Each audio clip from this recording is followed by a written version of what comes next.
Good morning, class. Welcome to again SST class with Mahesh sir.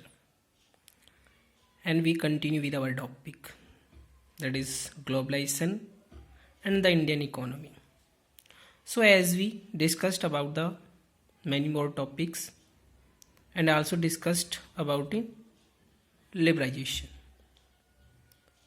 So students, simple सी बात है, liberalisation एक ऐसी सिचुएशन होती है जिसमें गवर्नमेंट जो टैक्सेस या रिस्ट्रिक्शंस इम्पोज करते हैं उन सबको रिमूव कर देते हैं।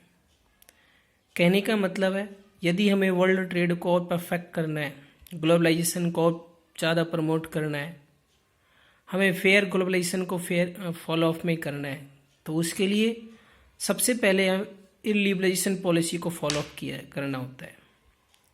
तो सिंपल सी बात है, गवर्नमेंट ऑफ इंडिया ने भी ऐसा ही किया। जैसे हम इंडिपेंडेंट हुए, इंडिपेंडेंट होने के बाद में गवर्नमेंट ऑफ इंडिया ने कई सारी रिस्ट्रिक्शंस इम्पोज कर दी थी, टैक्सेस इम्पोज कर दिए थे, ताकि हम डोमेस्टिक प्रोड्यूसर्स को सिक्योर कर सकें। लेकिन धीरे धीरे गवर्नमेंट ऑफ इंडिया ने ऑब्जर्व करना शुरू किया कि यदि हम डिफरेंट वर्ल्ड्स के साथ में डिसकनेक्टिंग रहेंगे तो हम अपनी ग्रोथ नहीं कर पाएंगे। इन दैट रीज़न जैसे ही गवर्नमेंट का फॉर्मेशन हुआ और एक नई पॉलिसी को एडॉप्ट किया गया, और ये पॉलिसी कहलाई लिबरलाइजेशन पॉलिसी। और इस पॉलिसी का जो एडॉप्टेशन हुआ है 1991 में हुआ है। और इस पॉलिसी के बेहाफ पर गवर्नमेंट ऑफ इंडिया ने जितने भी बैरियर्स थे उन सबको रिमूव कर दिया, जो कि गवर्नमेंट के थ्रू सेटअप किए गए थे इंडिपेंडेंट होने के साथ में, ताकि अपने डोमेस्टिक प्रोड्यूसर्स को सिक्योर कर सके। सेकंड पॉइंट, जैसे मैंने बताया कि 1991 से पहले गवर्नमेंट ने काफ़ी सारे टैक्सेस इम्पोज किए हुए थे, जो ट्रेड बैरियर्स के नाम से भी जाने जाते हैं, लेकिन 1991 के बाद इन सब को रिमूव कर दिया गया। नेक्स्ट, जो कि अभी हमने आपको बताया था कि इंडिपेंडेंस होने के बाद गवर्नमेंट ऑफ इंडिया ने ये सब किया, कारण था प्रोड्यूसर्स, जो हमारे इंडियन प्रोड्यूसर्स हैं उनको प्रोटेक्शन देना और फॉरेन कंपटीशन से उनको सेफ्टी प्रोवाइड करना। नेक्स्ट नंबर 4 पॉइंट जो आता है, जो कि आपको ये भी पहले से ही मैंने क्लियर कर दिया है। तो गवर्नमेंट ऑफ इंडिया ने यहाँ से डिसाइड किया कि हम इंटरनेशनल लेवल पर अपने इंडियन प्रोड्यूसर्स को कंपटीशन लेवल के लिए प्रिपेयर कर सकते हैं, जिससे कि प्रोडक्ट की क्वालिटी भी बढ़ेगी, क्वांटिटी भी इंक्रीज होगी, कंट्री की इकोनॉमी ग्रोथ भी होगी, और हमारे जो प्रोड्यूसर्स है वो अराउंड द ग्लोब पूरे वर्ल्ड में फैल जाएंगे। और इसके लिए जो हमने पॉलिसी अडॉप्ट की है 1991 में की है, किस नाम से? लिबरलाइजेशन पॉलिसी के नाम से। Clear student? Next topic is WTO, that means world trade organisation. ये एक ऐसा ऑर्गेनाइजेशन है जो होल वर्ल्ड की ट्रेडिंग एक्टिविटीज़ को ऑब्जर्व करता है, उसके रिगार्डिंग रूल रेगुलेशन बनाता है, जिसमें ऑल कंट्रीज़ मिलकर एक एग्रीमेंट करते हैं, इस एग्रीमेंट पर साइन करते हैं, एवरी कंट्रीज़ पर अपना परमिटेड देते हैं, और जितना हो सकता है ट्रेड को एक तरह से फेयरली वे में, फ्रीली वे में करने की कोशिश करते हैं। और ये सब कराने की जो रिस्पॉन्सिबिलिटी है वो WTO की है। तो जैसे यहाँ पर फर्स्ट पॉइंट में डेफिनेशन के फॉर्म में यहाँ पे लिखा हुआ है कि WTO एक ग्लोबल इंटरनेशनल ऑर्गेनाइजेशन है जो डील करती है और इसके साथ साथ रूल रेगुलेशंस बनाती है, किसके लिए? ट्रेडिंग के लिए, बिटवीन द नेशंस। इसके अलावा WTO जो है वो ट्रेडिंग के लिए एज ए हर्ट का काम करती है, एग्रीमेंट्स का फॉर्मेशन करती है, अगर किसी तरह का नेगोशिएशन होता है उसको भी इग्नोर करती है, और साइन कराती है होल कंट्रीज़ के साथ में।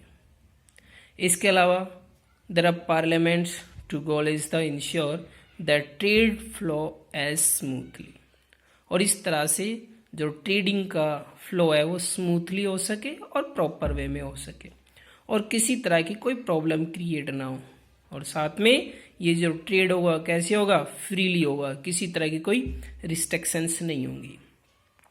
सेकंड पॉइंट जो है, these organization says that all barriers to foreign trade and investment that are harmful। WTO ने साथ में ये भी कहा है कि जितने भी ट्रेड बैरियर्स इम्पोज किए जाते हैं वो सब इन्वेस्टमेंट के ऊपर क्या है, हार्मफुल है, नुकसानदायक है।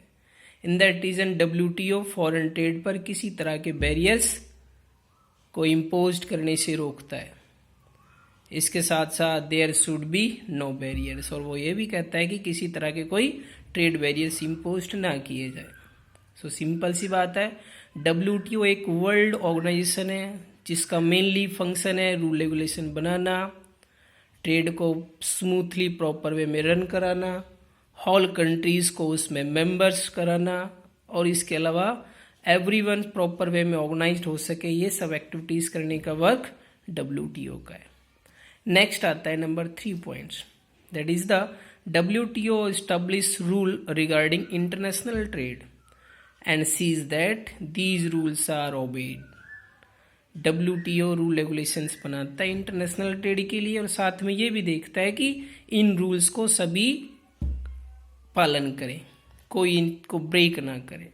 और आज के टाइम में अगर हम देखें, इन WTO के तकरीबन 164 कंट्रीज करंटली मेंबर्स हैं अकॉर्डिंग टू 2019।